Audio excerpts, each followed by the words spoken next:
Anti corruption अदालत Lahore Punjab assembly में मुबैना गैर कानूनी भर्तियों का मुकदमा चौधरी परवेज इलाही की एक रोज़ा हाजिरी माफ़ी की दरख्वास्त मंजूर कर ली गई। जज के रुखसत पर होने के बाद इस केस में पेशरफ न हो सकी। अदालत ने समाअत 18 फरवरी तक मुलतवी कर दी है। एंटी करप्शन अदालत लाहौर पंजाब असेंबली में मुबैना गैर कानूनी भर्तियों का मुकदमा चौधरी परवेज इलाही की एक रोज़ा हाजिरी मुआफ़ी की दरख्वास्त मंजूर हो चुकी है।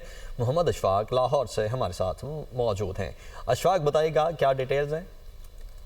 जी बिल्कुल, लाहौर की एंटी करप्शन अदालत में पंजाब असेंबली में मुबैना गैर कानूनी भर्तियों के मुकदमे की समाअत हुई तो साबिक वज़ीर आला पंजाब चौधरी परवेज इलाही की जानिब से हाजिरी माफी की दरख्वास्त दी गई और ये अदालत को बताया गया कि परवेज इलाही की सेहतयाब नहीं है और इस हवाले से उनकी तबीयत नासाज है। डॉक्टर ने उनको आराम का मशवरा दिया है, इसीलिए आज की हाजिरी की माफी की दरख्वास्त को मंजूर किया जाए।